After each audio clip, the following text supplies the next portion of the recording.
This video is brought to you by Nebula. For the past decade, Germany has had a very friendly policy towards migrants and asylum seekers. Under the chancellorship of Angela Merkel, Germany opened its doors to a record number of newcomers, taking in more than 1 million refugees in 2015 alone.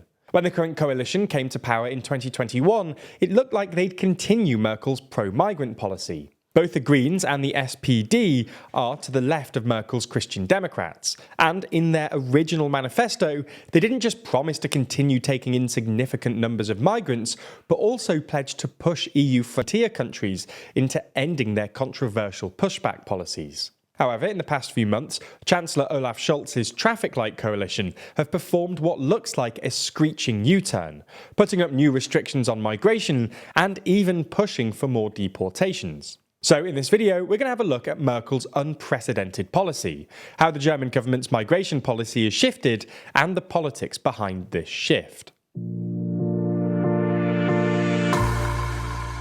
Before we start, if you haven't already, please consider subscribing and ringing the bell to stay in the loop and be notified when we release new videos. So let's start with a quick recap of Merkel's migration policy. During the European migration crisis in the mid-2010s, Germany took in an astonishing 1.5 million asylum seekers, with about 2/3 of those coming in 2015. At the time, Merkel coined the term "we can do this" in response to claims from opposition politicians that the massive inflow of people would be unmanageable for Germany.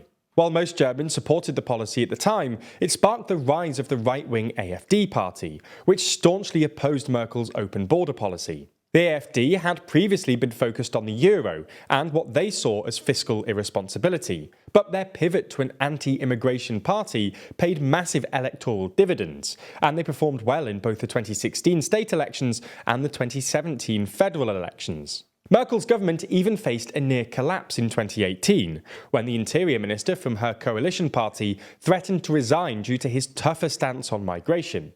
Regardless, Merkel's pro-migrant stance prevailed, and Germany became one of the most ethnically diverse countries in Europe.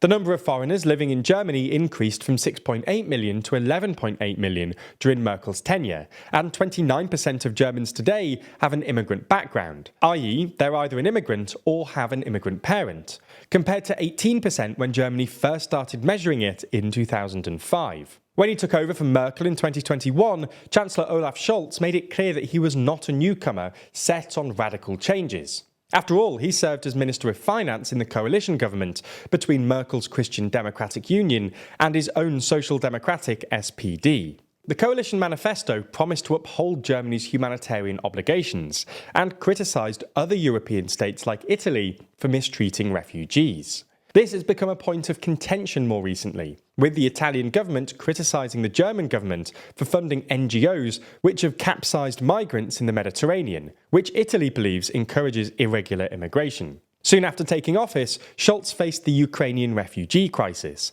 which he handled similarly to his predecessor. Since February 2022, Germany has taken in over 1 million Ukrainian asylum seekers. In June this year, the German parliament passed new legislation which made coming to Germany much easier, including a Canadian-style point-based system, with lowered criteria for educational level and German language skills. Migrants could now come to Germany with their entire families more easily, even being able to bring their spouses, children and parents over. This was mostly due to labour shortages, where businesses have pressed the government for the need of workers due to Germany's ageing population.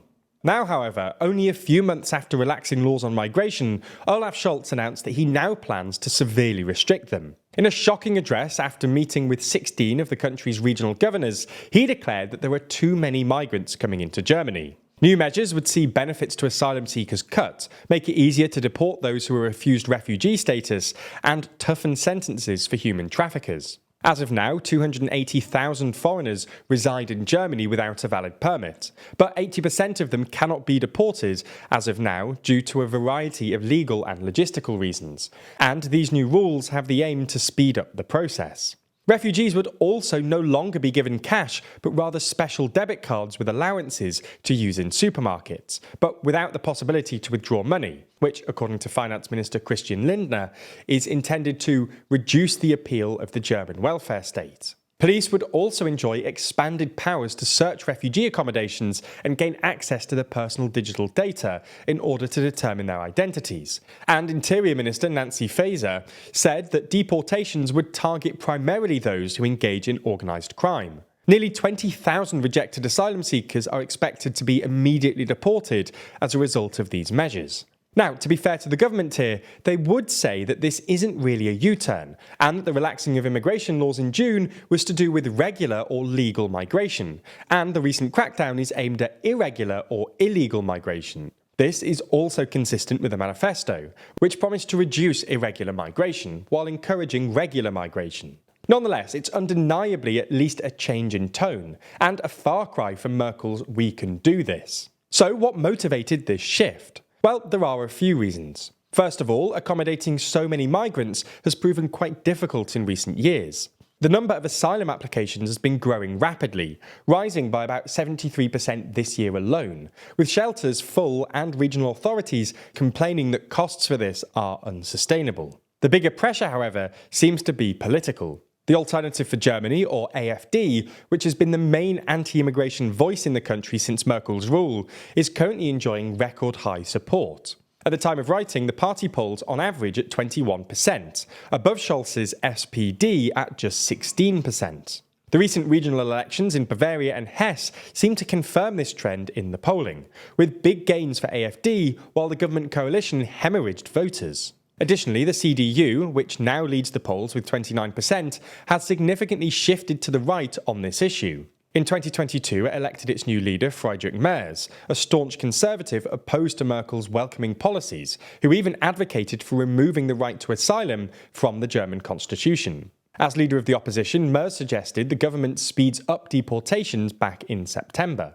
The success of the AfD and CDU is in some sense a reflection of German public opinion. A recent Deutschland Trend survey found that 64% of respondents thought that immigration doesn't benefit Germany, including a plurality of voters from all parties apart from the Greens. The final impulse that seems to have triggered this shift seems to be the renewed conflict between Israel and Hamas. Germany has seen approximately 200 anti-Semitic incidents since the invasion on October the 7th, something that the German authorities really don't take lightly for obvious reasons. President Frank-Walter Steinmeier even suggested that German Arabs should denounce Hamas in response to these events, and the German Interior Ministry banned a pro-Palestine group over its alleged links with Hamas. Fairly or not, this has created some skepticism amongst both the German public and its political class about the limits to migration integration, and exacerbated concerns that large migrant populations mean that international crises stoke domestic unrest.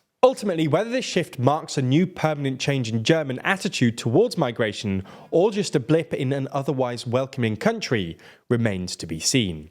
That's unfortunately all we have time for on YouTube today, but if you enjoyed this video and want to support us in making more of this kind of content, then you should check out Nebula.